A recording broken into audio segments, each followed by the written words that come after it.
What's going on, guys? It is your boy TKD12D here back in Blazor. This is, of course, Road to... I almost said Rift Apart. I don't know why I almost said Rift Apart. Oh, yeah, that's Road weird. to Part 1, Episode 6, the weekly podcast dedicated... Because that's not even like the latest Road 2. That's like 2 Road 2s before this. Here's where it is. I heard it when you said it. You hear me say the art, yeah. Part 1. It's the same like little bit there. You know what I mean? That's what it is. I get it. I get it. That's what it is. That's what it is. The weekly podcast dedicated to any and all things Last of Us Part 1 remake, from news, lore, reactions, and upon release, our review here and our spoiler cast to end. Well, no spoiler cast this time, guys. Sorry about that. Spoilers alert. Joel lies to Ellie at the end. You know, that's about it. But with me, of course, is the golden hair golden boy, Peter Spatek. How you doing, good sir? I'm doing great, man. I feel like I haven't talked to you in so long. It was just a week that we missed, but like we missed a week. Yeah, we missed a week. My like low key self-diagnosed OCD mind does not like to miss. You know, dude, I get it. No, I get it. I hate it. But last week, you know, I mean, the main reason I got out a lot later than I thought from my job, right? And then also, you know, upon reflection of like what this actual game is and spending a few hours with it, it's like, what would be the real difference between the first impressions and the review? You know what I'm saying? Like we've all played Last of Us before, so this is gonna be one of them ones. You know what I'm saying? But how are you? How you doing? Doing good? I'm doing good, man. Had a long day of work, but I'm moving this weekend, and I'm looking forward to that. Even though it's gonna be like stressful, but like. Can do like my first apartment for the first time. Like I'm congratulations! Yeah, hey, thank you. Congratulations! Moving does suck. You're not wrong. Yeah, you're not wrong. But was that picture I saw on Twitter? Yeah. Me and my buddy Josh. Yeah, cool. Yeah, man, it's a beautiful place, but I'm like antsy to like do it because we walked into it on Tuesday for the first. We got our keys on Tuesday, but we don't have time to like actually move until Saturday. So this week has just been like I'm sitting at my desk like, oh gosh, like I just want to like start getting this all done. Yeah, like I remember when I moved out of my apartment recently, like end of July. Yeah, I started like 2 weeks before, just like throwing stuff out, whatever, and like I thought, you know, I was moving, I was going, and I definitely underestimated the night before, like 8 hours until I had to leave, how much had to get done. Yeah. So I'm like trying to avoid that, but like as our video watchers can see, like my background, like it's just my room, has gotten like more and more like cleaned up, and like there's like nothing on the walls anymore. I was like, hey, you're looking like mine. Like I look like exactly, clean. I like it. Yeah, my mom's like, oh, like why don't you put stuff up and everything? I'm like, you know, like I'm not. You know. Just trying to keep like a nice like clean background, like because I'm trying to be able to just like make the moving process, you know, not 100%. Yeah, like, totally get it. If it does not need to be unboxed, it's why do it still under my bed, whatever. Yeah, fuck it. Housekeeping here, of course. Catch the show on youtube.com/blazingsource, as well as podcast services just like Apple Podcasts, Google Play, Spotify, etc. via our anchor link down below in the description. Like the video and or rate the podcast. It really does help us get seen by more viewers so we can grow the PSS family. Down below as well, let us know what you like or dislike about the show, and connect with us further on Twitter and Discord in the description. Feeling generous, hit that join button, become a member of the channel with the one, I can't read today, damn, with the $1 Prince tier, just like the people at Musa, and our $5 King tier members, just like Caleb Kaiser, the Iraq Knight, and the homie. Oh, and I take 1 week off. Look, man, I can't even do my own intro. Dude, you're doing great. I'm slacking. I'm here supporting you. I'm like behind you. I get you.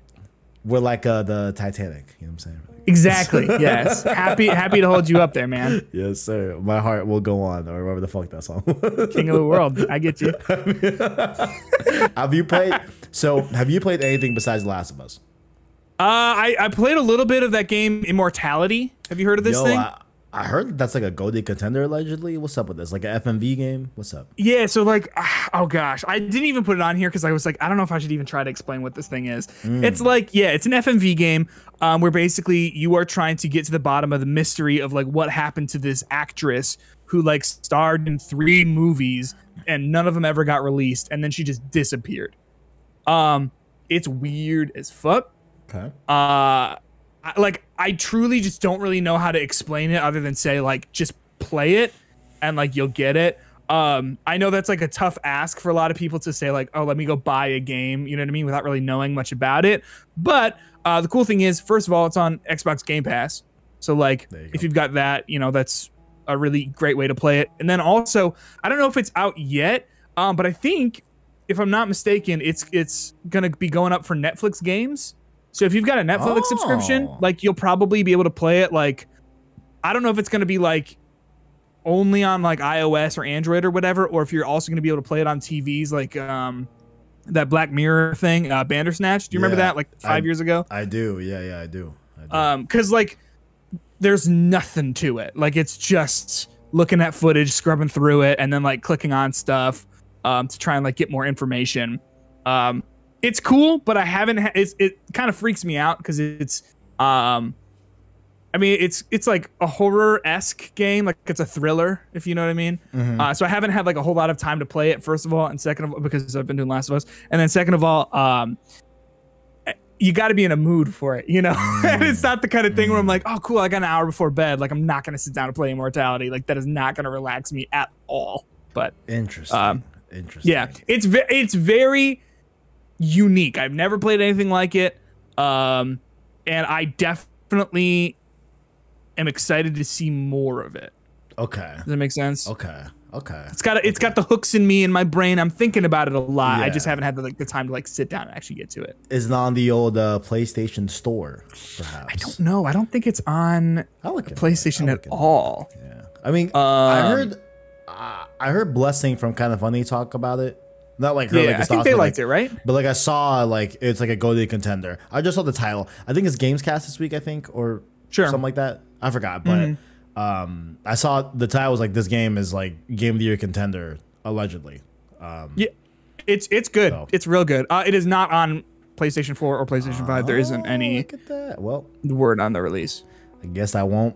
Hey, if it's available on Netflix for the Netflix thing, yeah, though, I'm down to try that. Fuck it. Yeah, you know, I'm down. I don't know exactly how that all breaks down, so don't like hold me to that. But yeah, it's interesting to say the very least, and worth like taking a look at and being like, oh, this is like, I think people either really are gonna like this or really are not gonna like it. You know what I'm saying? Yeah. Because it's just one of those types of games. Because again, it's not very like mechanics heavy. There's like you're just like scrubbing through footage and like looking at stuff. So it's not like it's not like the sort of thing that you're like learning how to do new things all the time, or like there's not like it's not like an A to B story, you know what I mean? It's a lot of like guesswork and like trying to come to your own conclusions about it and stuff like that. But it's cool, man. Right. I see. Good to hear. Okay. Did you finish Mass Effect? I did. Damn. My journey is over. And how'd it go? What'd you think?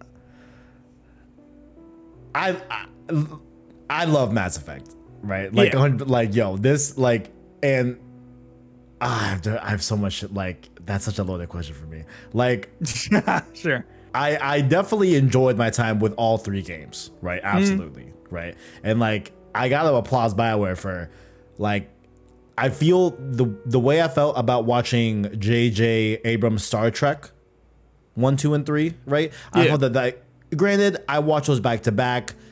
It was first week of lockdown. We was ordering, you know, Uber Eats, right? We watched it in Discord with the homies. Like, it was a grand time, right? Yeah. In spite of course, you know, the horrible world crushing pandemic, but like, you know, it was a fun moment in that lockdown time, right? So I always highly regard like, yo, like that's like an example of like a perfect trilogy, right?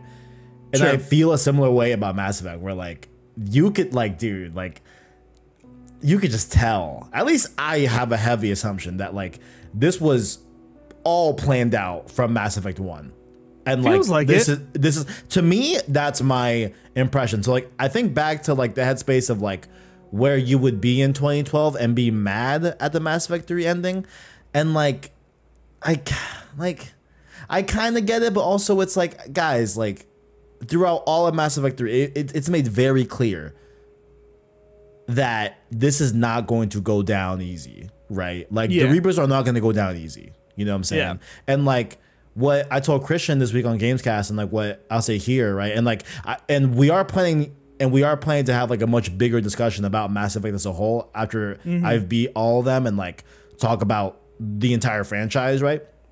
But with Mass Effect 3, it's like, I don't know, up until Mass Effect 3, at least my playthrough, whether intentional or not, I feel like my whole playthrough was about loss, right?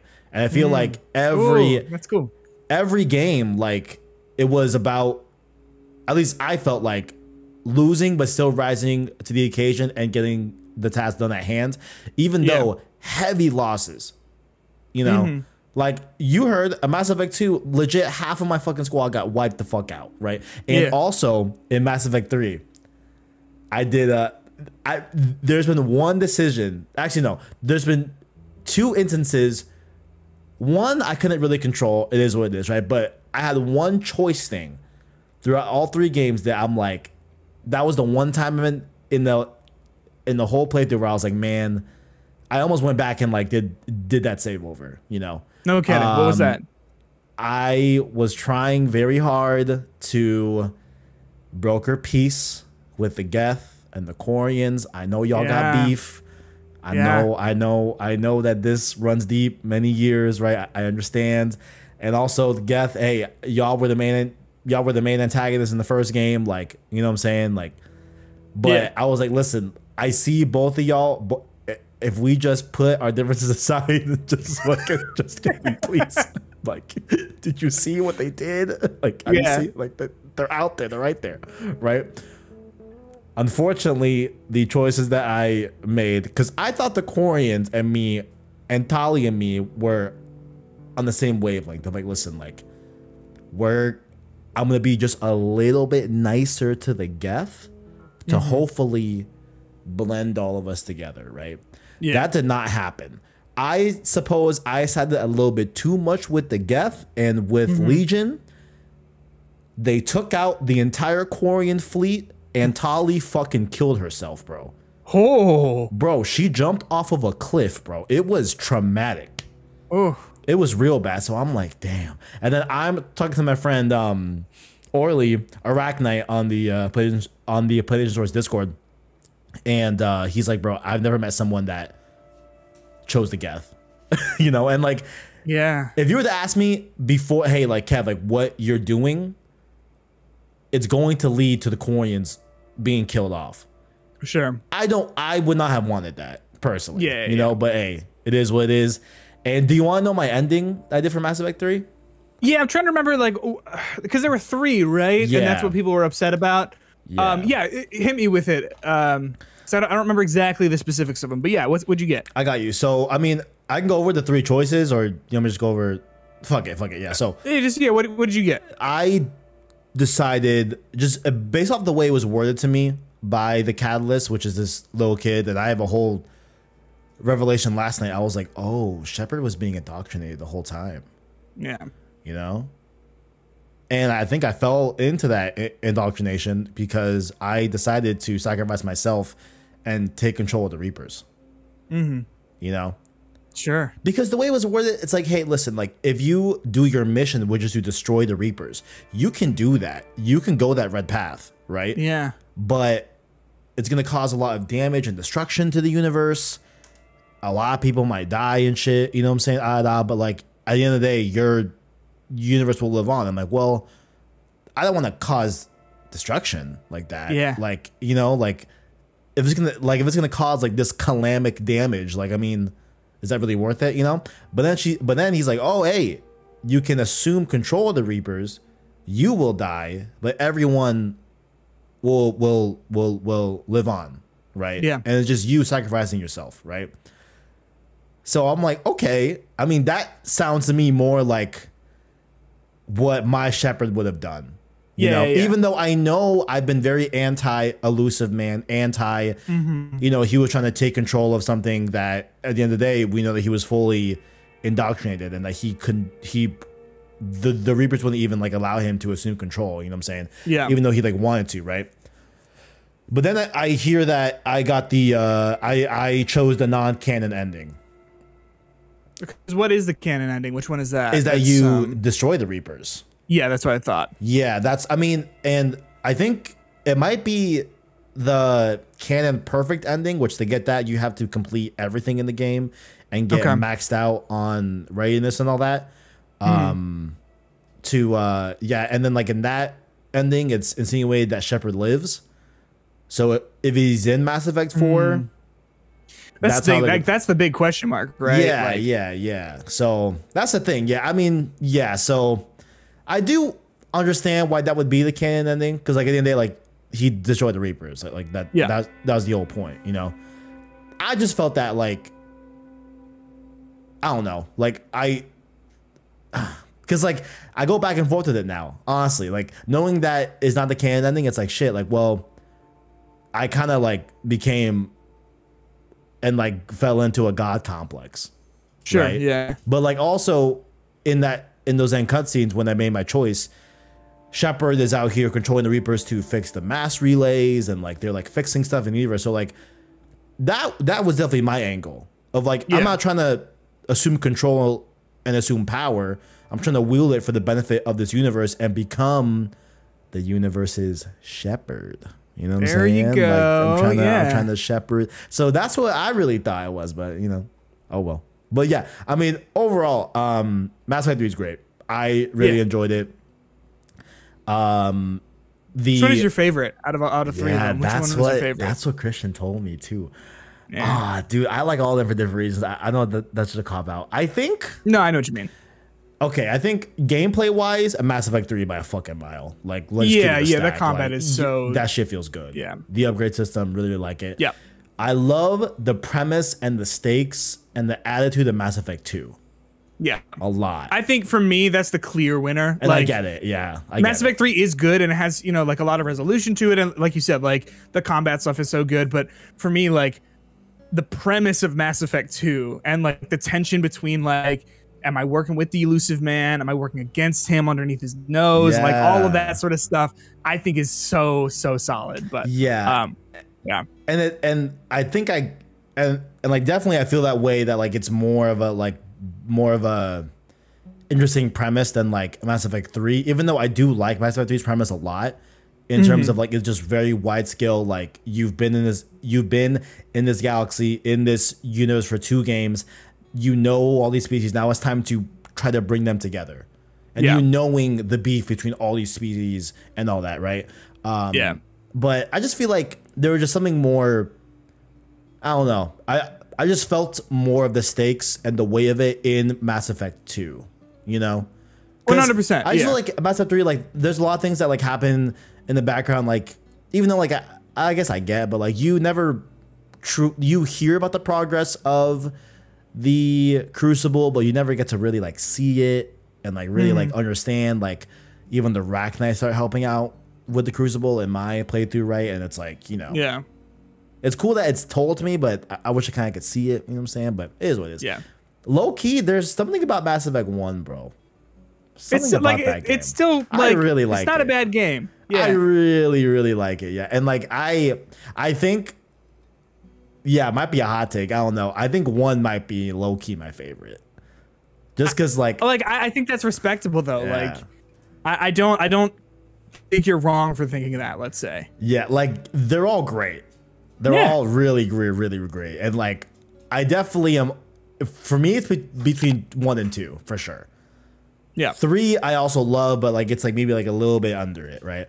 But sure. Mass Effect 1, like I just love like the premise of like being the first human Spectre, and like I'm trying to represent humanity, and and we're new to the galactic, you know, connected dialogue, right, of different species and all that in the galaxy. Like I just love that premise too. So yeah, now I'm very much can't wait to see Mass Effect 4.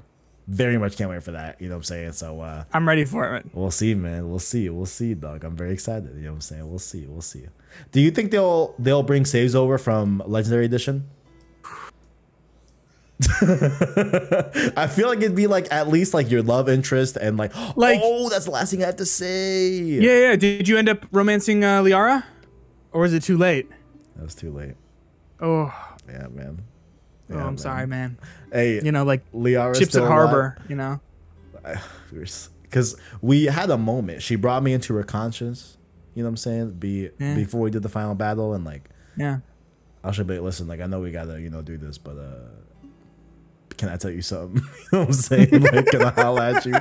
But hey, she's still alive in the teaser, right, for Mass Effect 4, right? Yes, she is. So I'm hoping that, guys, just you heard it here first. I'm not gonna hold back no more. Okay, if we play as Shepard somehow, if Shepard's back and we're gonna do it, I'm not hesitating anymore. Okay, I'm not Liara. I gotta tell you what's good. Okay, I know I couldn't say it, or I tried to say it, but it just didn't happen.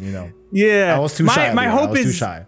I was too shy. My hope is that they do bring in saves from previous games. The problem is, of course, like they're so complex. There's so much, right? And I mean, like the ending that you get, like what happens to Shepard, like alone, like that is already such a diverging path, right?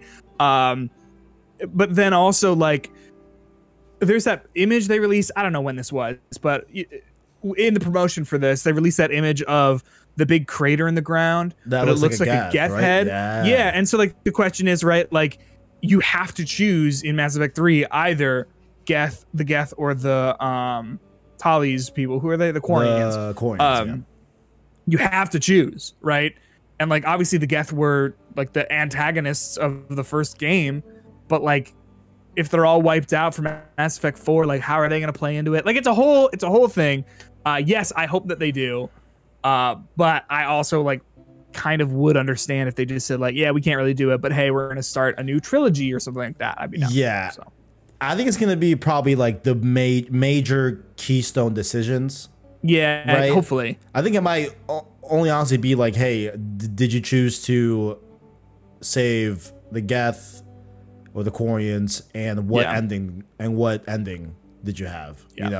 But like in the teaser, like you see like the galaxy all like in destruction, so I'm like, it's been a minute since I watched it, but like, and granted, I watched a lot of theory videos about Mass Effect, so like people are definitely thinking that, hey, like it's gonna be the perfect true end and the perfect destroy ending where Shepard lives and the galaxy is still destroyed because you destroyed all the Reapers and all that. But we shall see. Also, last thing I'll say, if we start getting promotional stuff about the new Mass Effect and they reference anything about Andromeda, that's when I'll play Andromeda. Sure. But I've heard it's like not as bad as people say. Yeah. It's just that people were thinking it was going to be a sequel to Mass Effect 3, and it's like not. It's just not what people were expecting. And then also it had like a really buggy launch and all that stuff. But right. Yeah, because I've also never played it. But my big beef is like, yo, I don't think it's in 60 frames, and it's a problem. Oh yeah, maybe not, huh? Because it was a problem for me. Yeah, I don't know about that. Anyway, moving on to the news here. This one, there might be a separate interview go up on the channel that might come out before this episode, but maybe a little bit after. We'll see. I'm talking with one of the homies because he is also affected by this whole thing. Okay. The Last of Us PlayStation 5 Firefly Edition. Yo, this shit is fucked. I'm gonna say this shit is fucked. I'm gonna say that right now off the top, man. Whew, man. Link below in the description, but I'm sure if you've been around Twitter and you're into games and you've been following Last of Us Part 1, you surely had to have seen this going on. So people have been buying their $100 collector Firefly editions, right? So these are the ones that sold out in under a minute on the first restock of PlayStation Direct.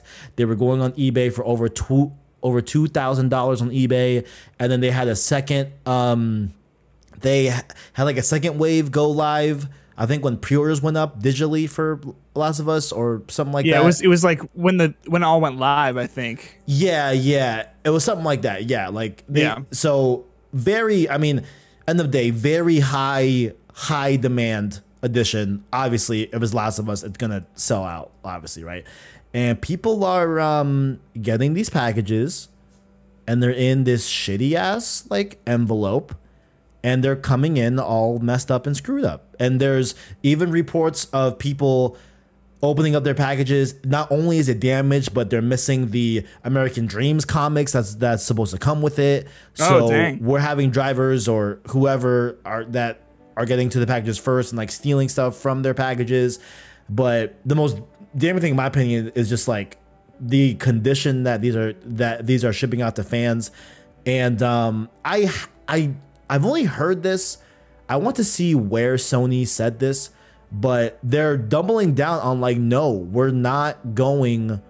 Oh, here it is. Okay, I got it. So I'm reading from the Pushcore article, link below in the description, but Sammy Barker writes, quote, to add insult to injury, because this is a collector's edition that's sold out, Sony's not offering replacements, just refunds. So I didn't realize they were offering refunds. So I guess that's something, but still unacceptable as fuck. Like, this is wild. Like, this, man, what do you got? So I guess I've got a question for you. Yes, sir. Did you order this? No. So I tried. Okay. I got the time zone mixed up because, okay, I'm like a massive, I love steelbooks for video games. Right. Don't know why. I just love them. And I want the steelbook for this so bad. And I was like, you know what? It's $100. Like that is pricey. But at the end of the day, I'm getting the steelbook. That's not bad. And I'm getting the comics. Yeah. Like you know, a good and value, it's for, honestly. Yeah. For a $70 game, like that's not terrible, right? Absolutely. I'm with you on that. So I was bummed because I missed it by an hour. I got the time zone wrong, and like I hopped on. I was like, oh gosh, I'm so excited. It was like it's all sold out, and I was like looking. I was like, wait, hold on a second, and I went back to look at the original thing, and I was like, oh no. Damn. So I was bummed, but like seeing the way that this is being delivered, like that just is so. It feels kind of scummy to me. Like you think these are fans, like these aren't just like regular fans. These are like the diehard fans of this series purchasing a game that like is pretty much generally accepted to be kind of unnecessary, right? Just with the fact that it's a remake of a game that's completely playable on the PS4, like all that sort of stuff, like with the remaster and everything. So like the people who are willing to spend, you know, an additional $30 and like get in that queue and like check out in a minute, right? In 60 seconds. Those are the people who you want to be treating like the best, at least in my opinion. Absolutely. The fact that it's just all like, you know, the fact that everything is beat up is terrible. But then the fact that like Sony just doesn't have like a solution for this, doesn't have anything other than like a refund. At like, do you know if you have to ship it back to get the refund? I have no idea, but my thought on like a solution, it's like, listen, this was only available on PlayStation Direct.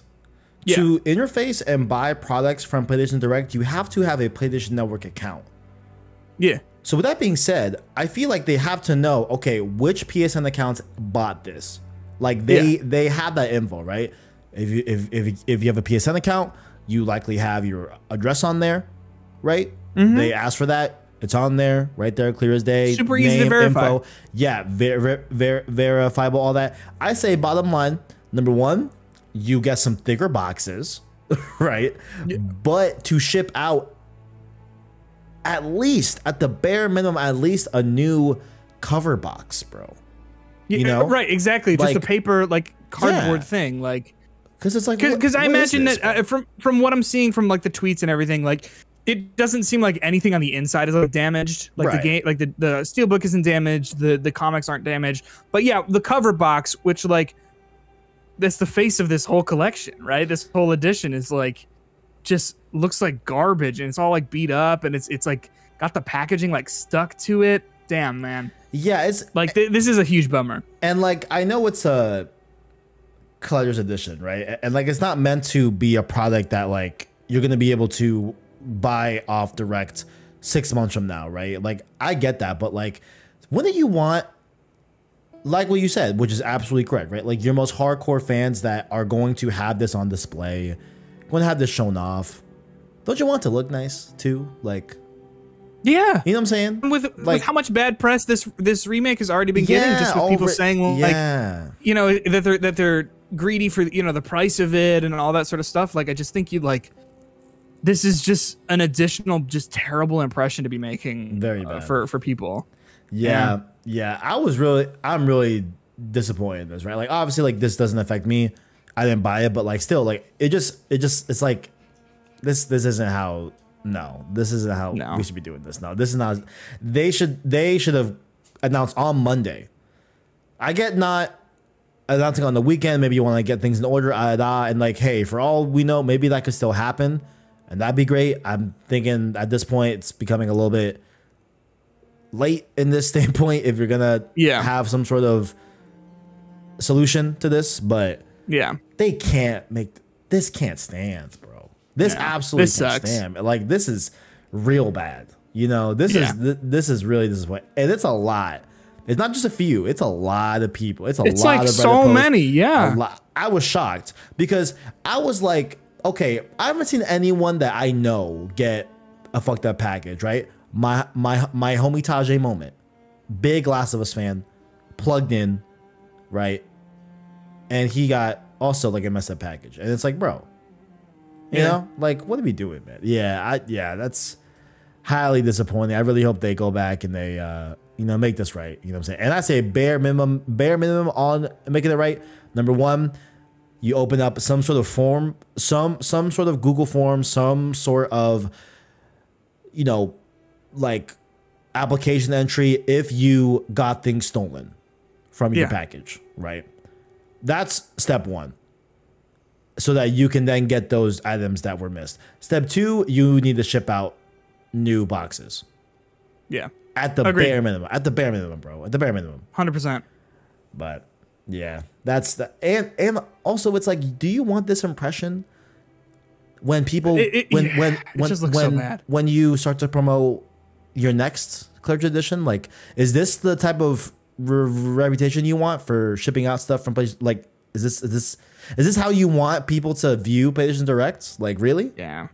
Really? You know, like, it's man. Nah, man. It's terrible. Saying it, man. Hate to see it. Hopefully it gets alleviated. You know what I'm saying? Hate to see it. Yeah, totally. Next up here, low-key, another sad news story. Not particularly sad, but just shocking, right? We haven't gotten any sales figures yet. I feel like those will come at the end of the month, and those are going to be very accurate when NPD comes out. At least for the US, we're going to get a nice long full month of like, how did this sell for the month, right? So that's going to be numbers that we might not. This show might be over until then, so you'll see me tweet about it or whatever. But in the UK, here I'll read here from Push Square. Semi Barker writes, "The Last of Us Part 1 has topped the UK sales charts, but the £69.99 remake. Why did he remake? Remaster. Yeah, you see that? It's tough. I see it. Remake remaster. Sammy, what's going on? I would have worded it differently. Well, I would have worded it. That's just me, but hey, whatever. Bro? Maybe it's an English thing. Hey man, condolences on the Queen. You know what I'm saying? Anyway, I don't know why I said that either. You know what? I don't know why I said that. Oh man. Anyway. It's not exactly pulling up trees. What? Pulling up trees? What? Naughty Dog's sumptuous return to Joel and Ellie's inaugural outing sold about half of what Saints Row managed to do during its launch week. Also, it's important to underline that in both instances, this only refers to physical copies. So there you go, right?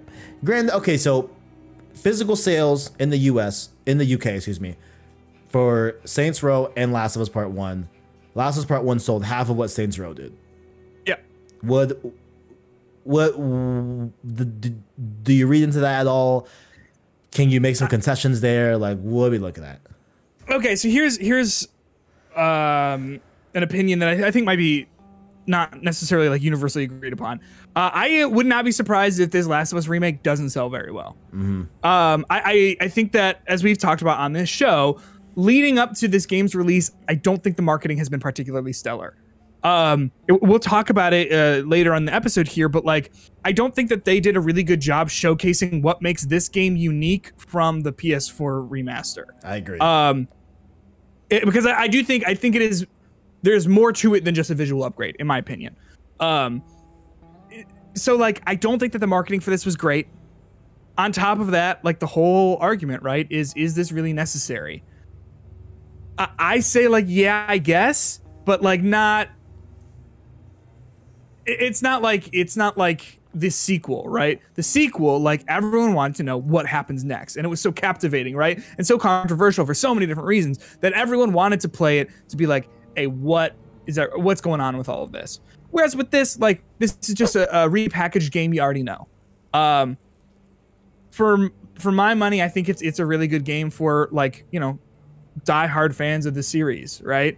Or die-hard PlayStation fans. But other than those sorts of people, or maybe people who it wasn't accessible to earlier, like, other than those sorts of people, I really don't see people really rushing out to spend $70 on a remake of a game that they can probably play for free on the PS Plus collection. Yep. So, like, I'm not super shocked by this. Also, like, I don't know, I think as the years go on, like, the idea of analyzing physical sales of video games is almost completely, like, pointless. Because, like, I buy physical, but, like, I know I'm very much in, like, an outlier in terms of, like, everyone else I know. So I forget if it was the latest quarter from PlayStation earnings, but 80% of PlayStation games on the platform were sold digitally. Oh yeah, that was the most recent like quarterly thing. 80%. So it's like, yo, you know, there's also that too, where it's like, how accurate can these numbers, or not like they're not accurate, but like how much do they reflect the overall market, right? Yeah. Of the consumer, you know what I'm saying? So yeah, like knee jerk definitely gets like, oh, you know, Saints Row didn't review particularly well, so I assume that deterred already people from buying it in the first place anyway. So for that to be a big name first party like the fucking Last of Us, you know? Yeah. But you're right. Like we've said before, and it's like, I bet Sony HQ, or, you know, I bet the Sony execs are like kicking themselves like, damn, like I wish there was a way that we could remove the remaster off of PlayStation Plus collection, you know, and not cause an uproar, you know? Yeah. I will also say about this particular article, so it was written Sunday the 4th. So The Last of Us Part 1 had been out for 2 days. Oh, that's a good point I'm not too. Mega surprised that it did not sell, that it sold half as well as a game that's been out for 2 weeks. You know, like I think they were comparing the same time frames though, were they? Or no? Oh, were they? I don't know. My Chrome is during its launch week. Yeah. So I guess in 2 days, but like, yeah, I wouldn't call that week. I would jump I wouldn't this, yeah. Agreed. Like I would think that like if you want like a better look at like its sales over the first week, like you would need the first at least week 7 days, right? The first week. What the fuck are we doing? Like, But yeah, I mean, and I don't know, maybe you agree. Like I'll be interested to talk to you about this later in the episode. Like this isn't a must buy. Yeah. You look at something like God of War Ragnarok, I'm sure that's going to be a must buy. Absolutely. You look at something like from earlier in the year, Horizon Forbidden West, like if you are a PlayStation fan, like you probably like that series, it's a must buy, right? This, I think it is I would recommend it to a specific group of people. I don't think you need to go rush out and play this right now. Yeah. Yeah. I have big thoughts on like, and you brought up something that like I almost want, because I think next week might be our last episode, right? So I kind of want to have a big discussion. I know, right? No, I know. I get you.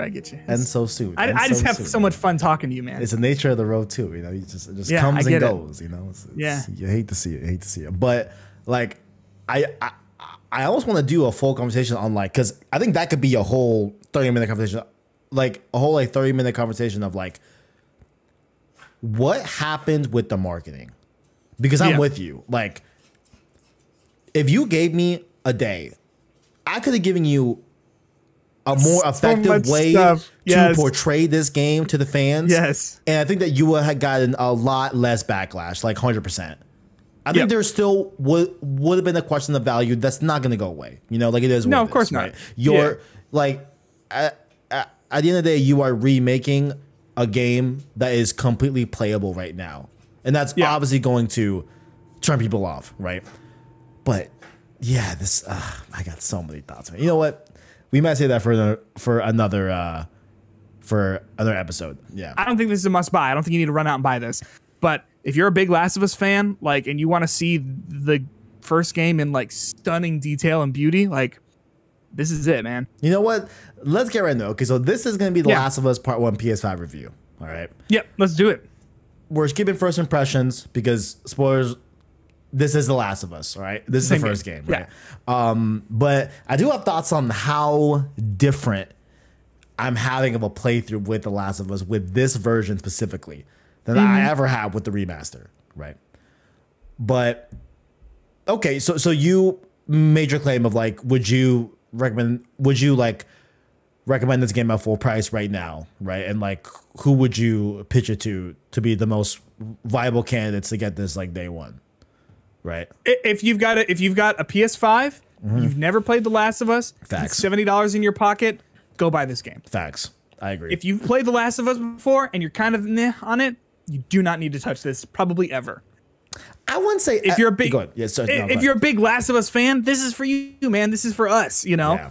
Because I don't know about you, like I'm sitting here, I'm like with every single scene, I'm like remembering exactly what's about. I've played The Last of Us twice. I played it once when it came out, and I played it again before Last of Us 2. And I remember every single moment of this game.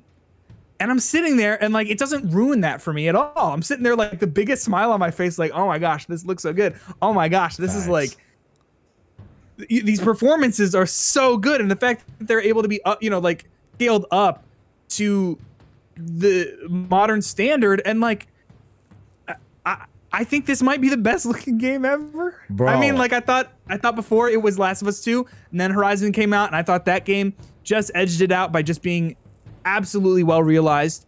And then this, like, I was looking at a screenshot that I took of the scene after when Joel comes and grabs Ellie after all that stuff with David goes down in that like burning restaurant. I've heard that scene is phenomenal looking. He's cupping her face with his hands, right? And she's like sobbing. She's got blood on her face. I took a screenshot and I was looking at it for like 5 minutes today, being like, what the fuck?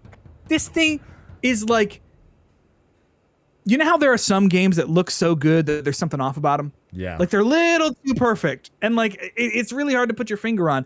This game has just enough of that, like, natural imperfection that's in all of life that just makes it stunning to look at. Just absolutely stunning. Unlike anything I've seen before in a video game. That's just me. I thought a lot because I played the first like hour and a half of Last of Us remastered earlier this month. I was going to go through and play the full remaster, but then I'm like, that might be a really bad idea, Kev. You know what I'm saying? Like, agreed. I'm like, I don't think getting an hour and a half in, I feel like you have a good slice of like, you remember what the game's visual style like looked like overall, right? And like what the graphics look like, right? And what I thought about during my first like playthrough of part 1, right? And like my first section where I'm with Tess, we're hunting I forgot his fucking name. The Robert, right? Like we're doing that, right? And what I kept thinking about was that like, okay, this is giving me a side of Last of Us, right? That I feel is the only way I could describe it is like it feels more clear from like a literal standpoint, right? And like not from like yes, I know it's a higher resolution, but I mean from a deeper sense of like, when you play The Last of Us Remastered, right? What they were able to do from a graphic standpoint, you know, it's like they could portray how it looks to kill someone like so much. You know what I'm saying? Yeah. Like they can make an explosion of a car look so much, right? Like they can, you know, show just chaos in a city as an outbreak is happening in the moment. They can only show that so much. Right? Yeah. But here it's like, this is what you meant. You know what I'm saying?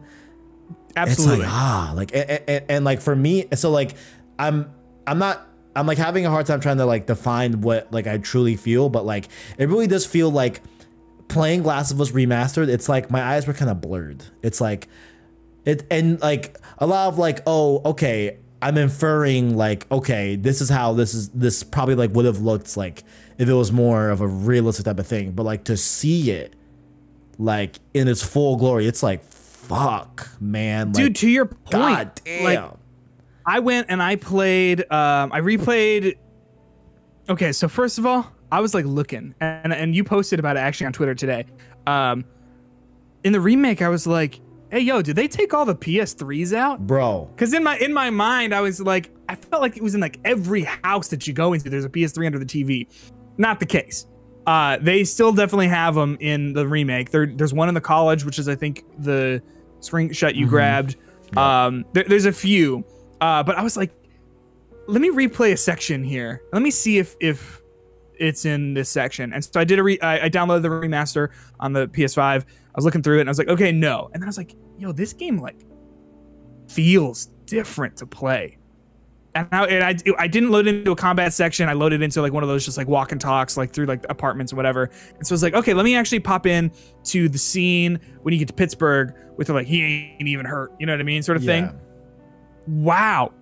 That like, I never thought about it when I played the original, right? Or even the remaster or whatever. But now that I've had my hands on the, on part 1 for so long, like it's night and day different how they play and how they feel and how they look. I mean, like in my memory, like it wasn't that big of a visual upgrade. And especially like with all of the little clips that we've been seeing from Naughty Dog, like I don't think that they've chosen like the best portions to be like, hey, check out how different this looks. I just don't. I think they've like taken some of those set pieces and been like that they worked a lot on, obviously back in the day, that like already looked great and they made them look even better. But like I don't think that they took the time to be like, hey, check out this random ass environment. Yeah, this is my problem with it. And it's like, or like the combat, right? We didn't see combat for so long. It's so drastically different than it was from 2014. It's so different. And it's like, if they had shown that, I would have been on board instantly. I was on board as soon as I was starting it up and be like, okay, this feels pretty good. You take out the first few guys and you're like, oh, okay, here we go. But like, yeah, you know what I'm saying? Dude, I'm like, bro, I wish they like, cause when you're seeing this game in game gameplay, yeah, this shit looks fucking insane, bro. This shit looks insane. It looks insane. It looks better than I thought it would have looked, honestly. Wholeheartedly, it looks better than I thought it was gonna look. You know what I'm saying? Agreed. And it's like, why in the fuck didn't you give us a gameplay segment, bro? Why was it? This game could have used a state of play so much, bro. Like so much, bro. And when it's in motion, it's so good. Go on. Yeah, and like honestly, what I would have done, I would have made a state of play, right? And they made all the assets for me to edit this state of play. You know what I would have done, my boy? I would have just simply combined the rebuild for PS5 trailer. Yeah. And then end that with Bill's Town, the gameplay that they showed off 2 days before the game came out. And it's like, Bill's Town looked like that looks great. That looks so much better than the original. Like what are we doing, bro? You know, it's like I just don't, man. Like I just man. But yeah, that I really want to have that separate the discussion. Then like we kind of like already did, but like we'll maybe go like more into that next week for sure. But where I'm at, yeah, I 100% agree. Bottom line, like if you've never played Last of Us and you have a PS5, play this. Please do not play. Like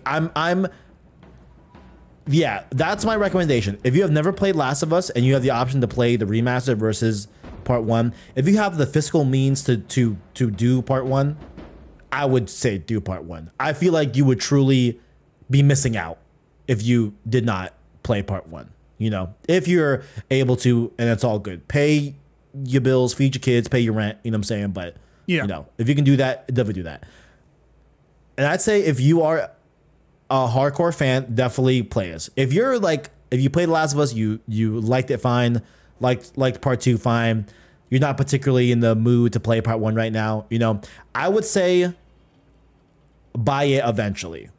I would say have your next playthrough be part 1. Agreed. Agreed. That's where I'm at. I'm like, if you don't want to buy it now, I get it. But like the next time you play Last of Us, I would definitely recommend play part 1 for sure. Because this will be $30 in 6-7 months. Yeah, like it's gonna be. What I mean? Like that's just how quick they go, right? Yeah, that's why it's like sometimes I'm like, guys, like is the $70 competition like really that worth it to have like in reviews? You know what I'm saying? Because I'm like, guys, like these prices go down. Like we all know this.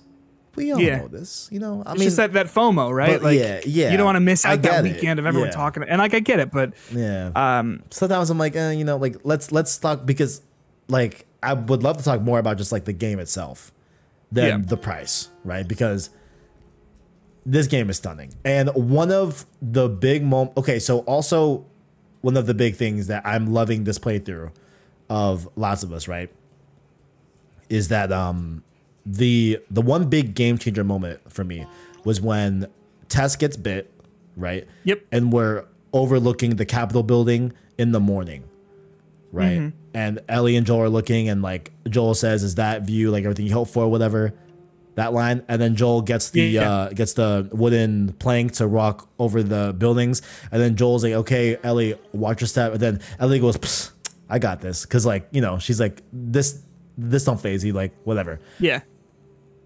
There's a look that Joel gives to her, and then is having like a self-reflection moment that I'm getting chills right now. Like, this might sound very pretentious, very much like full of myself, whatever, right? But I had never picked up on what this moment Joel's having is supposed to mean, right? And part one showed me clear as day. It's like, oh, you're thinking about Sarah, right? That might have been very straightforward to people that played remastered. I played it 3 times on remastered. Never picked up on that. Well, like, that's the thing, right? Like, I think, you know, people can go argue all day about like, oh no, like I understood all this stuff. I saw all the subtlety and whatever in the original. Because like, again, the originals, like for the time, were groundbreaking in terms of their fidelity of those acting performances, right? Like, insanity. It's just that this is doing that exact same thing where like you look at it and you're like, oh my gosh, like this is, at least to me, like about as close to like just watching a movie of like these people's faces as you're ever gonna get. It is that good. And like you're saying, like upon replaying this, like there's so much subtlety that has just like been added to this that makes each moment, like for me, I didn't even think about that until you brought it up. Like I didn't even think about it. But the fact that you were able to like walk away and be like, hey, like I noticed this thing and like here's how I'm feeling about it, like from this small, like what I would probably call like a nothing interaction, right? An interaction that like there are so many different, like so many scenes where the two of them are talking. But the fact that you were able to pick up something from that and go like, hey, this is what I think this means, I think is stunning. And I think that is just a great reason to like revisit this, you know, so many years on with just the highest fidelity possible. Yeah, like it's honestly like very impressive to see running. And like I was waiting to have it running on PS5, right? And like have it in front of me.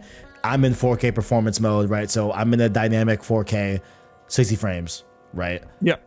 If you play at 30, why? But are you playing at 30? I think no, so I'm playing it. I always tend to do the performance mode. Here, yeah, same. Yeah. But like because what I was looking at like didn't really matter that much. Like you weren't like cutting yourself out of ray tracing like you would in Spider-Man or something like that. Right. Right. But yeah, I think it's 40. I think they say 30, but I think I watched a Digital Foundry. Oh, there look at it. Yeah, and it's not as low as they say. I mean, like it can get there, like you know, in the more hairy moments, but like 40 is fine. Like to be honest, like I'm not really bothered by frame rate unless it's like atrocious. Looking at you, Nintendo Switch. But like, speak on it. You know, that thing but like, chugging. yeah, you can hear the gears turning in that thing as it's trying to like render some of that stuff. Straight but up. Yeah, I mean, like I'm playing it on the performance mode, and I still think it's like absolutely like bafflingly beautiful. It's stunning. No, it's stunning. Yeah. And like, I don't know. I just wish that like, I don't know. I just wish that like more people can see like, look at this. Like, are we fucking kidding me right now? Like, are we serious 100%. Right now? You know what I'm saying? Like, yo, a game. Actually, I'm actually kind of glad that I played Mass Effect like right before this. Right, an example of a PS3 game. Yeah, that was that was remastered. Right, and people want to call this game a remaster. Right. And it's like, y'all gotta be fucking kidding me right now. Like, you know what I'm saying? It's like, look at, hey, a Mass Effect 3 looks great. Yeah. It's a fine looking game. But you can most definitely fucking tell that's not from this generation. I 100% agree, 100% think if you gave someone that had no idea, you just give them part 1, they would not at all think this was from PS3 era whatsoever. Agreed. And I think the biggest thing, like, yes, the visuals are like, you know, stupidly impressive. Yeah. But I think that the thing that really seals the deal for this being a remake over a remaster is the overhauled, like, the combat feels much more intentional. Yeah. Like I said, I went back, I replayed the Pittsburgh section where, like, you get out of the car and you're immediately in combat. Because I just wanted to, like, get right into it, right? And that, like, you know, it's still good. It still feels good. It's still like, you know, Last of Us, the original Last of Us is a solid shooter. But with this, like, the jump that they made for Last of Us 2, that game is the most buttery smooth game to control I maybe have ever played. I mean, it is so, like, you think about what you want to do and you do it. It is that simple. It's that intuitive. It feels that good. Yeah. This game is almost there. It's missing that, the prone and the dodge stuff. Yeah. Which we can talk about, but, like, I think that you play a section from Last of Us Remastered, you play a section from Part 1, and it is night and day in terms of, like, how good it feels to control, how intentional all your movements feel. In the remaster, it's a little flighty. Like, it's a little imprecise. At least that's how I felt about it. But yeah, I do agree, though. Like, you hand this to someone who doesn't know Last of Us, doesn't know, like, just woke up from cryo sleep, right? Hand them a controller, Last of Us Part 1 in it, and they're gonna be like, "Oh, this is a game that came out this year." Yeah, hands down. I do want to go back and, because I still have Remaster downloaded, right? And, like, because I only have it downloaded for Factions, which, like, oh, side note, bro, can you imagine if Factions? Yeah, it's kind of weird that they didn't, bro. Like, that's kind of typical for these remasters, but, like, yeah, I know. Like a lot of the maps and Factions are in the original game. You know, like, they're like, can we please, bro? Yeah, no, I know what you mean. Because that thing would have looked in. Oh man, next year, guys, 2023, it's coming next year. But you got the new one coming in. It's coming at some point. Oh shit! I just accidentally hit my Stream Deck. I'm so sorry. That's for my podcast. That's our new stinger. And I was like, do I have this connected? I do. I'm so sorry. That's my bad. That's my bad. I forgot to tell you. Yo, Peter's links down below. Okay, I don't. Oh yeah. Hitbox. No, you're all good. His resume, hire him. You know what I'm saying? All that fun stuff. I'm so sorry. No, you're good. I'm so sorry. You're good. But fuck. What was I saying? Oh, okay. So I did want to touch on, like, yeah. Oh wait. So I was saying, yeah. So Factions. I wish you could see that. Faction. It is what it is. Yeah.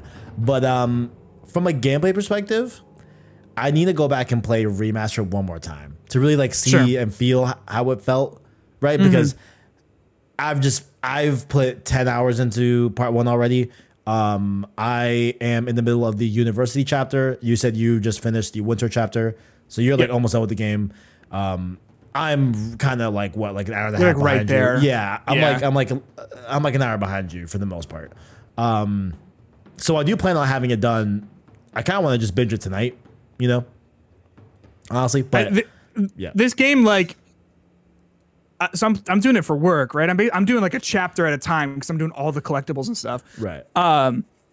It's good that I have to stop for work, like, and, you know, pick it up the next day to, like, do all that stuff, because for me, like, every single time I get done, I'm like, oh gosh, I just want to keep playing. Like, I would have blown through this, I think, if it weren't for that limitation, because it's just, I mean, like, not only does it look fantastic, does it play fantastic, but you got to remember, this is built on top of The Last of Us. Yeah, like, thank you. Yes, a fantastic game, like, on every single level. Damn. Yeah. Like, let's this game's a fucking masterpiece, right? Like, agreed. I know it's like, hey, oh, look at your hot take, Last of Us being a masterpiece. Everyone knows that, right? But like, that's why it's like, bro, I understand the 89, Metacritic, you know? Yeah. But at the end of the day, it's just like, you know. I don't know. I think 89, like Really? that is to me, You that cool is with a it? fantastic score. Okay. Yeah. Okay. Okay. Because I don't know, Metacritic is. it's an aggregate, right? Yeah, Like I get it. I get it. Yeah. there's so many nines. I would probably give this a 9. Yeah. I just because like, okay, when you look at just from the base story, right? Yeah. I understand that there is removed factions. Okay. Yeah. I understand that that is inherently less of the game, right? And there's Yeah. something that you can say to that I honestly understand, right? I would kind of be like, because, you know, that's a trend with these remakes and remasters where, you know, the multiplayer just doesn't make it. But Yeah. I understand. If you want to have that from like an objective standpoint and just objectively look at this does offer less content than the original, okay, whatever, Yes. right? But like it's The Last of Us and it looks jaw-dropping fucking insane. Yes. Yeah. You know, and like there's Yeah. so many accessibility features for those that need it, you know what I'm saying? Yeah, For me, exactly. Yeah, like that, like it's a lot more accessible. Things that you brought up as well, which I do want to talk about the gameplay as well in terms of like there is a fluidity to this game that was not Yeah. in the remaster, right? But you're not as fluid and agile as Ellie, right? In like part 2, where like that, I think the only other game on the sticks that I feel rivals that probably MGS5. Okay, I've never played it, but I've heard. Yeah, I know. I've tried to play the Metal Gear Solid like collection when I was in high school, and I was like, this is like a lot. I just didn't touch it. It's one of those things that like is a huge gap for me that I got to go and play. But for me, but I've heard that, right? That it's just Yeah. like so like you think it and you do it, and like that's how good MGS5 is. For me, it's definitely like objectively, I love The Last of Us Part 2 gameplay, and like the fact that like that jump from Part 1 to Part 2 gameplay is like fucking insane to me. But like MGS5 is like a perfect controlling like third person shooter. Like that game is perfect from like like on the 6 gameplay wise, like it's perfect, right? But like there is a fluidity to Joel in Part 1. But I still feel like it kind of has and like retains the like kind of hefty feel of Joel, you know? Yeah. That's definitely that's fair. In the remaster, right? And like there's been like a lot of talk about this, right? About like is there a version of Part 1 where they had dodge and prone? We talked about it a lot. I here on this show criticized it a lot. I'm like, man, I wish there was a dodge. I wish there was a prone.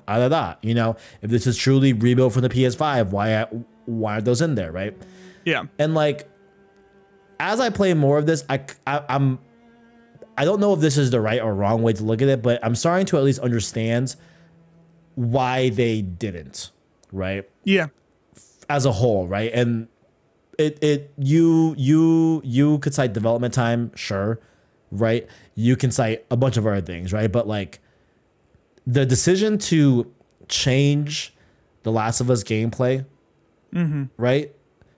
I think they probably foresaw as like that could end really fucking bad, you know? Like, yeah, you know, even though I still stand at this point where I'm at, if prone didn't make it, I would have understood. I would have been like, all right, I get it. You know, I am finding myself holding L1 and going back and trying to dodge like in Part 2 still, bro. Are you doing that too in this game? Yeah, I'm so glad that you said that, because here's the thing, like, yeah, bro, the prone stuff, like, okay, it's not designed for it. I get what it. the fuck Fuck ever. it. Whatever. Yeah, it's fine. Like, yeah. I would have appreciated it if you guys could have done any sort of modification to these levels to make it feel any different. That's fine. Whatever. I get it.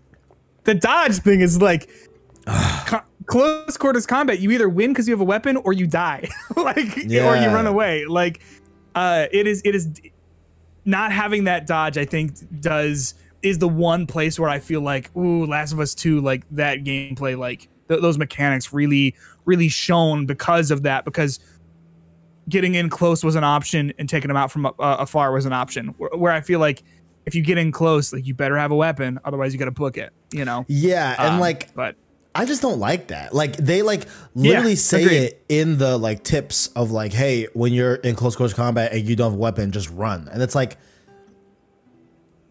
it's like, yeah, like when you get to close quarters combat, it feels like there's something missing. Facts. You know what I mean? Like you show up and it's just like, what do we do? I don't know, just mash X or square, like whatever. And like you have counters, sure, but like that's not every time, you know, like right, yeah. Those are just kind of like here and there, right, when the timing's right. But yeah, like I do feel and stand by at this point. I do think that a dodge would have been really great to have in this game. You know, agreed. And there is the element and the debate of like, okay, are we taking it from like a more lore story standpoint, right? Like Joel, now we know with this remaster, I mean, with this remake, by the way, check out my video this week where we go over Joel's health problems that we know about. Yeah. We know he's 52, right? Yeah. So 52-year-old man, he's not gonna be down on his down proning. Like, okay, I can live with that. I'm fine with that. Yeah, I do feel like a 52-year-old man that's lived 20 and survived for 20 years.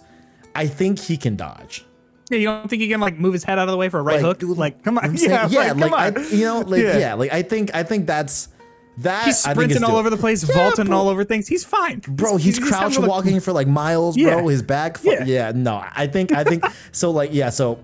People say that where it's like, oh, like that would make Joel feel a little bit like unrealistic to see an old man like going from, you know, standing to sprinting, dropping down the prone, going under like going under like a truck or whatever, you know, like, okay, prone stuff I can understand that, right? But dodge, I think we could have had that, you know. But yeah, agreed. But then it's like, okay, did Naughty Dog think like, hey, if we fuck up like if we change this gameplay, people are gonna flip out, right? Like, yeah, because like I've heard like in the Demon Souls Reddit, right, before Demon Souls came out on PS5, people were like, if you so much as fucking change a decimal integer, you know, we're not buying the game, right? Like, granted, you look at the Souls game, the cream of that game is the gameplay loop. That is the point of that. So that I understand. That's more of a that is the game, right? Yep. Last of Us, I think we can all say here, it's more of the story, more of the moments, right? And the gameplay is great. It's good, you know, but no one's going to Last of Us to feel that game. You know what I'm saying? Like, I don't think anyone. I don't think if they added dodge to it, I seriously do not think anyone would have had anything negative to say about it. Facts. That would have been looked at as a positive thing for sure. That's what I would have told them 100%. I'm like, you know, people would love dodge, absolutely. You know, agreed. But it is what it is. It is what it is. But can we talk about the DualSense? Because I think that's another component that's like adding to the experience for me. At least for me, I'm getting a lot out of the DualSense. This might be my number 2 in terms of PS5 games that utilize DualSense the best. If we're going to push aside Astro's Playroom, right? Sure. Number 1, Returnal. Facts. Yes. A man of fucking taste. A man of fucking taste. You'd love to see it. Yes, sir. You'd love to see it. You got last year. Sorry, not to deviate from this too much, but last year you got people being like, "No good games came out this year." I'm like, did you fucking miss Returnal? Fucking dumb. Peter, they're fucking stupid. Like, they're stupid. They're just dumb. They're dumb. So good. Whatever. Anyway, man. Yes. Go on. DualSense. Yes. I'd say this is number 2 so far under Returnal. Right. Like, I'm loving I think so. You have the raindrops that you feel in the controller. Love that. Right. That's good. You have the triggers, right? Feel for certain guns. You have that, right? You have the subtleties of whenever, you know, something like touch based happens, you feel that on the controller. For me, the one that stuck out is when you're walking. This is very specific. When you're walking in the water and they're able to make the vibration feel like the resistance of when you actually walk in the water, bro, that shit blew me away. I was like, yo, how does this happen? How'd you do that? How'd you get that to feel like that? Like, that blew me back. I didn't catch that. Yeah, that's cool. That blew me back. Like, and it's like with each stride of Joel's foot, like you feel like the right side have that like tension feel in the controller, than the left side. It's so weird, but it's so good. So good. Yeah. So shout out to DualSense. I feel like it's adding a lot to experience, definitely, for sure. What's up? Did you touch any of the accessibility features? A few, but like none really that like change the gameplay. Just more like subtitles and like motion blur and all that. Yeah. Sure. So I had two. Okay. The first one is when I'm in listen mode. If I hit circle button, I do a ping, and like it highlights any like items that you can pick up. It just makes it a lot easier to not have to like go in every single corner. Cause like I wish I knew that. Fuck. I mean, like it's the sort of thing that it's in Last of Us 2 as well. And which, by the way, as soon as I'm done with Last of Us 1, I am going to play Last of Us 2. I'm going for that platinum this time. But like, it is such a great feature because like you can just instantly tell if you're in a room and there's nothing for you in there, or you know, vice versa. And then also, if you do the same thing, I don't ever use this because I just prefer to not. If you hit square, it'll do the same thing, but it'll ping any enemies within a certain radius. But it's also like, I don't know, for me, I'm also like, well, I have the listen mode, so whatever. So there's that. And then the other one, you can have a very low level rumble for any time anyone's speaking. And it's interesting because it's for people who are hard of hearing, right? Or maybe deaf, who are reading the subtitles. But when you have the rumble, you can feel the stress of the words. Oh, I did see something about this. Yeah. I did. Okay. How was that? It's kind of cool. I had it on for the prologue, and then I turned it off because I found that I was like just like I spent the whole time just like thinking about it. You know what I mean? And I wasn't like actually like listening. I was just like feeling like, oh, cool, that's so weird. So I did turn it off. Yeah. But it's like I'd never seen that before I think it's like the first time a DualSense has done that. Like that's the first time a game has done that. Period. Like that's what the Naughty Dog employee was saying, that like, hey, like this kind of like revolutionary like thing that like we just wanted to try out, you know. So no, that's it's cool, mega idea. Cool. Yeah, it's a very cool idea.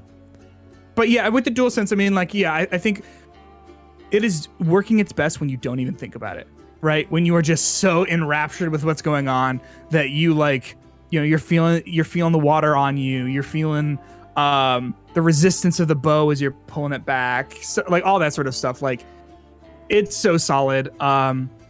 It is far less like in your face than something like Returnal, I'd say, but I think the subtleties that it pulls off, I think, are like S tier. Like it is a game that I think really made great use of the DualSense. I think in a year when like there hasn't been really anything that I thought has capitalized on the cool things that it can do. Yeah, like I didn't think Horizon used it that great, even though I love Horizon. It can't. Yeah, it can't. Because it's tied to the PS4. Oh motherfucker. So like God of War, same thing. Like I imagine it's not gonna be like awesome because it has to work on the DualShock 4. You're so right. God damn it, man. God damn, man. You hate to see it, man. Man, fuck the PS4. Nah. Yeah. I'm playing. I like the PS4. It's just one of those things where like I'm ready for more. I can't wait. PS5 games so that they can use the controller way better. Like Spider-Man 2, PS5 only. Love that. Fuck yeah, dude. Yeah, like, that'll be so go. cool. Let's fucking go. Oh, like yo, the DualSense goes go.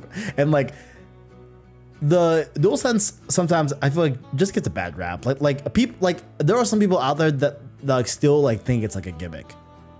And it's like, guys, like I'm telling you, like I just think that it hasn't really been given the spotlight yet. Returnal, like you get Astro's Playroom, and you're like, holy shit, this thing is cool.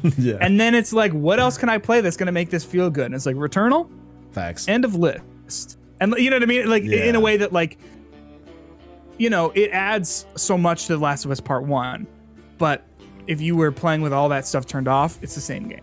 That's right. That's with Returnal, not so much. You know, maybe like Ratchet and Clank as well, like not so much, but like Ratchet was good, but it's not. Yeah, it's not. I didn't think it was as tight as Returnal. Not at all. No. Returnal's definitely top. Definitely top. Yeah.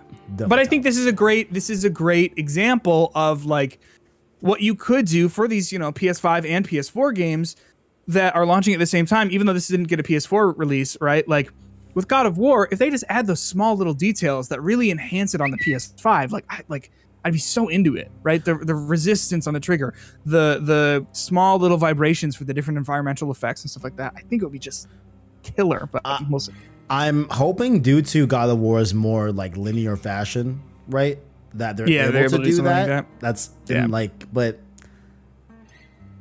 is Horizon being a open world game was that, you know, and like it wasn't like that was that like I like when Aloy would pry open a door and like you felt the you gotta like click and like it like fully releases like that was really neat. So like it's not bad, but it's like not as pronounced as like Returnal and I'd say Last of Us Part 1, where like Last of Us Part 1 like I'm really enjoying the DualSense here. It's definitely my second favorite out of PS5 as a whole. What else have we touched? What else haven't we touched? I feel like I'm missing. Can we talk a little bit let's talk a little bit about the AI, right? So overall, I'm finding that I'm understanding what they spoke about with the enemy AI and everything, and I'm seeing the fruits of that, right? Where I get flanked a lot. I'm playing on the hard mode, by the way. I'm playing on hard mode, just before Survivor and Grounded, right? But I think that's the way to go, in my opinion. Like with less stuff. Yeah. I'm like having a lot more fun on hard mode because beforehand, like I was playing on normal and like you're just like I'm just mowing through people, blazing through that shit. Yeah, but like I'm really liking it on the hard. But I'm definitely feeling enemies that flank me. They're being a little bit more strategic. They're getting different angles on me that like I feel like didn't happen in remastered and all that.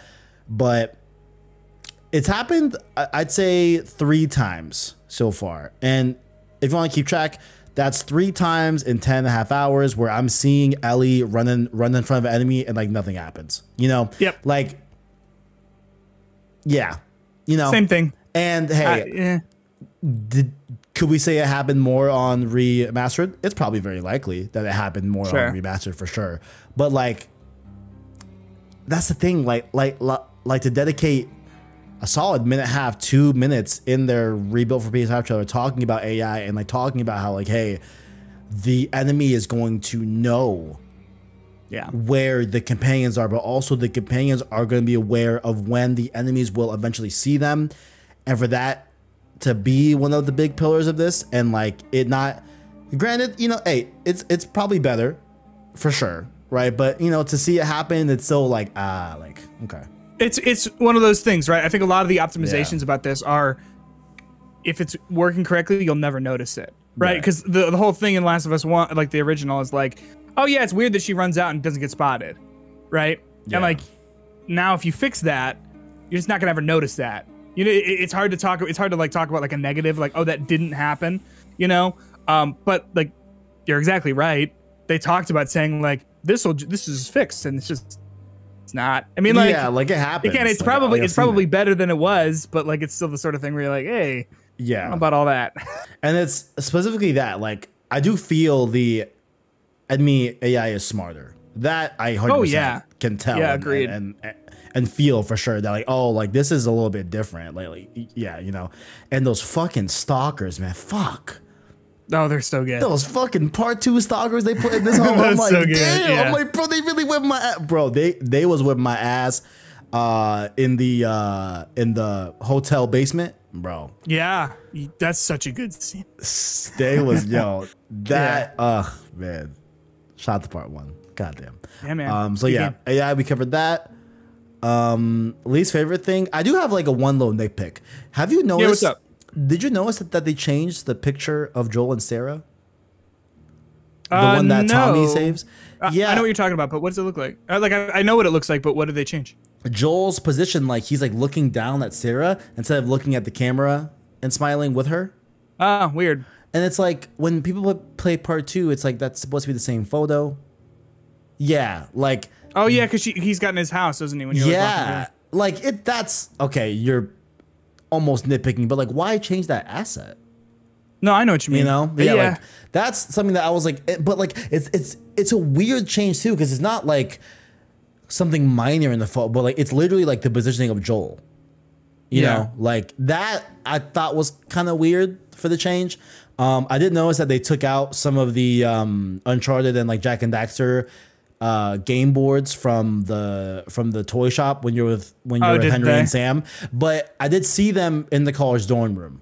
So maybe they got the big plushies in there. Yeah, they have the plushies and the board games too. Yeah. Oh, sure. They have both in there. So maybe that would make a little more sense to be in a college dorm room as opposed to a like little kids toy shop. Okay. Yeah. You know, but thought yeah, that was kind I of pulled weird. up this screenshot I have of the picture, and yeah, you're totally right. He's like looking down at her. He's not like at the camera. Yeah, it's kind of weird. So I'm like, yeah, I don't know. Yeah.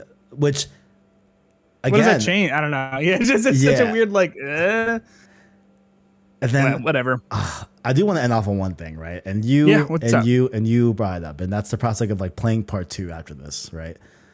Bro, knowing Ellie's oh my god, dude, because like I almost want to do a video about this, but like you see very directly that Joel made her into what she was in part 2 in a lot of what's up? I saved a clip of when you get to the dam. And right, do you know? Am I about to say what you're talking about? Please say so it. Please you know, you give it a high five, or you don't. You should, but if you don't, you get a trophy, whatever. And then you turn to your left, and you can find this tiny little child grave. Is this what you're talking about? Yeah. And you can talk to her about it, and Joel's like, "That's too small." And then Ellie is like, "Oh shit! Like I was gonna leave the little robot toy at the grave we made for Sam." And then Joel basically is like, "What did I tell you about like talking about that?" And she's like I want to talk about it. Like, you know, it's this thing. Like I want to talk about it. And he's like, we're done. We're not talking about it. And you look at who Ellie becomes, and how she handles her grief in part 2, and it's like, damn, Joel, you were a good dad to her in so many ways, but like you created her into who she is. You know what I mean? And she's not, you know, mentally equipped to handle the feelings that she has. And like, at the end of the day, if she was never because she used to be a talker, she wanted to talk about everything. But then in part 2, it's like just clear that she is like really turned in on herself and like not willing to talk about anything. So like, no, I've been noticing that a lot. Like it's more direct things of like seeing Ellie observe the trauma and the violence of the world. Yeah. Throughout this journey from Boston to Nevada, right? Yeah. To Salt Lake City. Yeah. Nevada. Is that Nevada? Utah. Oh, I'm dumb as fuck. They're right next to each other, dude. Damn. You're all good. And it's crazy because they're right above me. Oh yeah, there you go. I'm right there. Yeah, so AZ. I should know. No, I got you. But no, like it's like more direct things like that. It's a more direct things like that where like Ellie is witnessing Joel murder all these motherfuckers, like left, right, up and down, right, and like it even goes more directly of like, hey, Joel starts giving her weapons and starts teaching her how to kill, right, and like things like that. But like it's exactly what you're saying, where it's like, oh, like Joel constantly is like, I don't want to talk about Sarah. I don't want to talk about Henry. I don't want to talk about Sam. I don't want to talk about any of that. I don't want to talk about Tommy and my past to that. I don't want to talk about what I did in my 20 years. I don't want to talk to you about how I know that they were fake. Like what does he call them? I forgot what he calls them, but like, you know, that whole thing. He where ain't like, even hurt. Yeah, he's not her. I've been on both sides, right? Yes. He doesn't want to talk about that.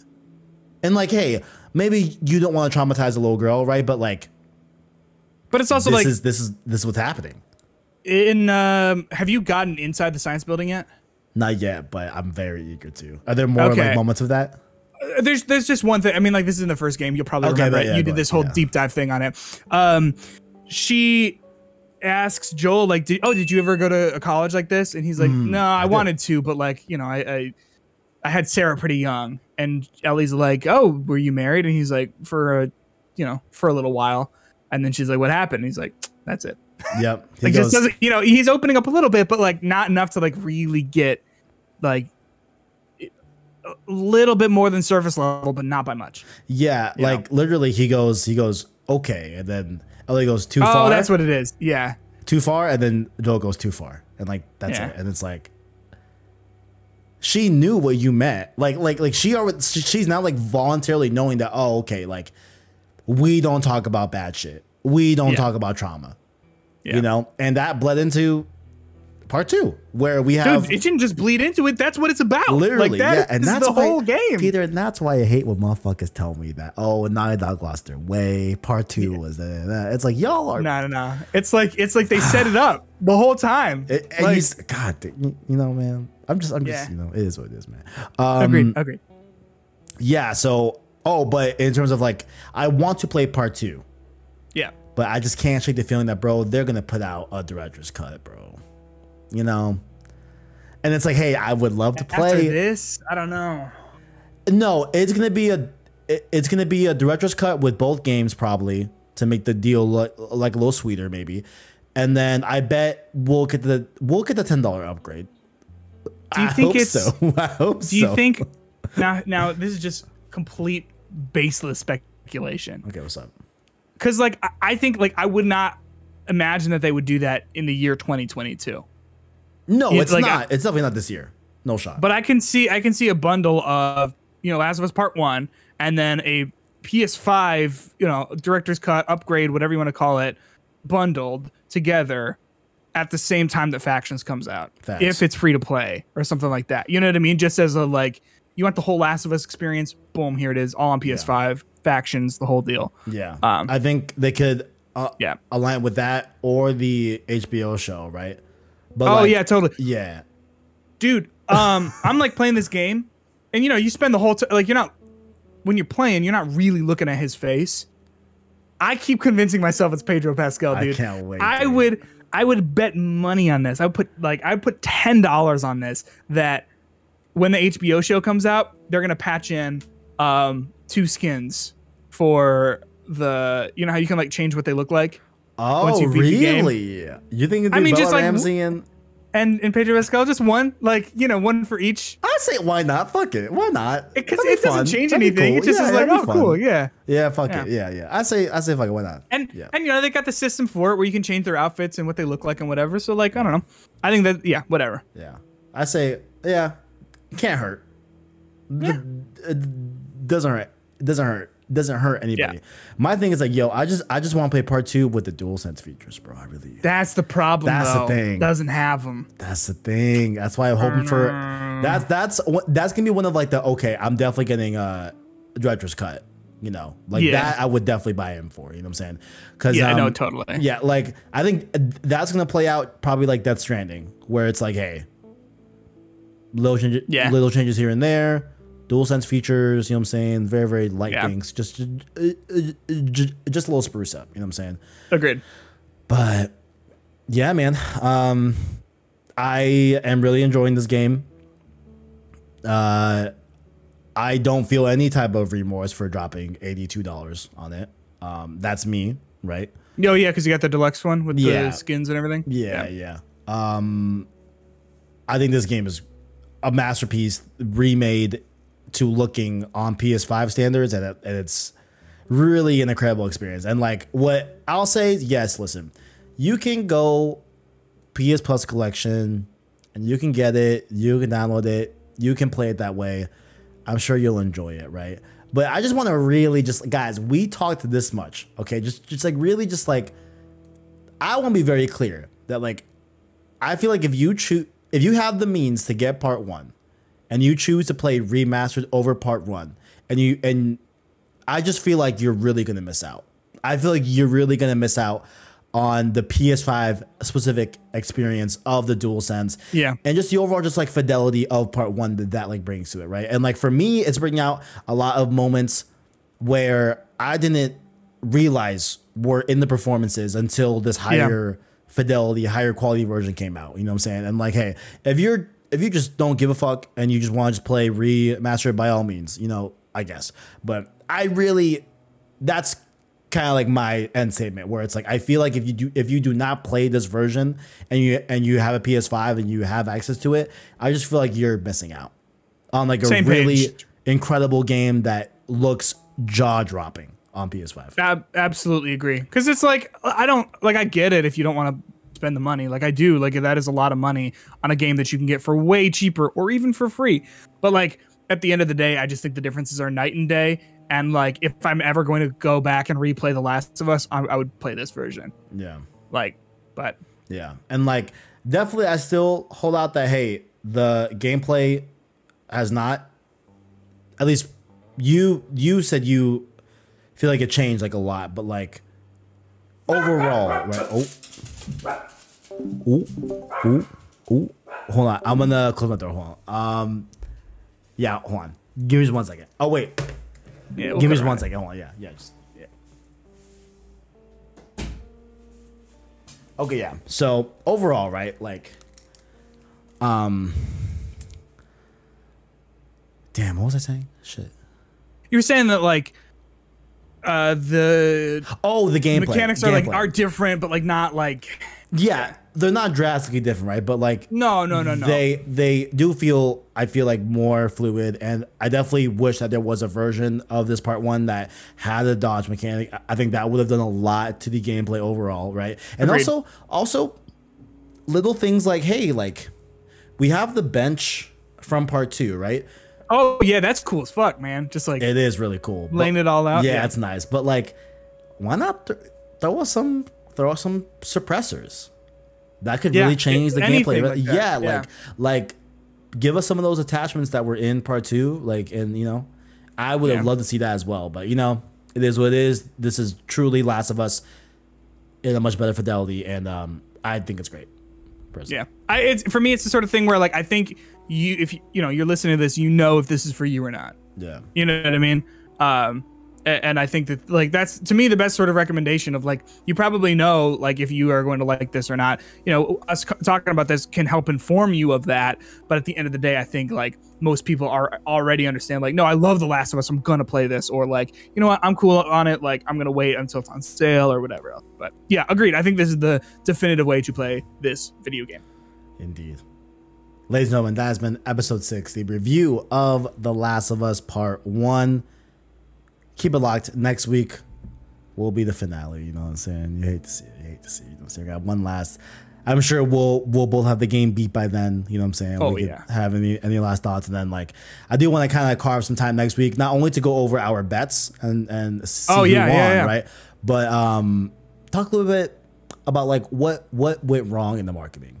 You know, because I do feel like the way this rollout happened was just not truly reflective of what The Last of Us Part 1 is, you know? And I feel like they like kind of said it, but there's so much more here that I wish they brought it to the surface, you know what I'm saying? But agreed. Where can the people find you, Peter? On Twitter at PETERSPITTECH. That's where all my stuff is. If you want more of me in terms of like podcast stuff, you can check out my podcast Hitbox. We talk about just gaming news every single week. That's on Spotify, Apple Podcasts, wherever you're listening to podcasts. You can find Hitbox. Not to be confused, there's a lot of podcasts called Hotbox talking about weed and all that. We're video games. We're Hitbox. I think we're the only Hitbox. But that's where I'm at. If you're looking for any of that, you can find me there. What was I gonna say? Oh yeah, I mean, I like both the Hitbox, Hotbox. I'm down for it. You know what I'm saying? I hear you, man. I know. I get you. I'm with it. I'm with it. Hey, both those at the same time. Who knows? Who knows? You never know. Do one earbud and the other. Like. This has been episode 6 of Road to Part 1, the weekly podcast series dedicated to any and all things The Last of Us Part 1, from news, lore, reactions, and upon release, our review like we just did, and our last episode next week where we will go over the bets and a little bit of a discussion about the marketing of this game and like where I feel like it went wrong, right? You can of course catch the show here on youtube.com/blazing source, as well as podcast services just like Apple Podcasts, Google Play, Spotify, etc. via the anchor link down below in the description. Like the video and or rate the podcast. It really does help us get seen by more viewers so we can grow the PSS family. Down below as well as what you like or dislike about the show, and connect with us further on Twitter and Discord in the description. Feeling generous, hit that join button, become a $1 Prince tier member just like Tabio Musa, and our $5 King tier members just like Caleb Kaiser, the Arachnid, and the homie Owen. Last thing here, if you want a little bit more Last of Us, you know what I'm saying? I forget if I talked about it on the episode 5, I don't think. I maybe have talked about this, but I made The Last of Us Iceberg. Oh yeah. I think I talked about that. I think I'm not sure. I don't think it was out then. I think it came out this past week. Yeah, it came out 10 days ago. Yeah, so y'all probably haven't heard it. Yeah, go watch that. I'm really proud of it. You know what I'm saying? And like we do have another Iceberg in the works, but if you want more Last of Us lore and all that, and like a lot of the cool things that you might not have known about this game, let me go check out The Last of Us Iceberg on the channel right now. It's an hour and 12 minutes, so get yourself a snack. A meal perhaps, watch it in little bits, you know what I'm saying? Use the watch later feature on YouTube. It'll save your spot. When you hit watch later, you'll be able to go back to that on your account and continue watching it from the point that you left off at. And also figure out and get some more info on Joel having anxiety and high blood pressure and he has stomach ulcers too. Shit's fucked up. Yeah, I saw that. Yeah. Shit crazy. Yeah. All that on the channel live, PlayStation Source. And that's about it. Thank you all for watching. And as always, greatness awakes. Greatness awakes. Greatness awakes. Did I say greatness awakes? Greatness awakes. I kind of fuck with that low key. I like that. Did I say greatness awakes? I think that's what I heard. I said it and then I was like, I like it. Greatness awakes. Awakes. I like that. I'm a buffoon.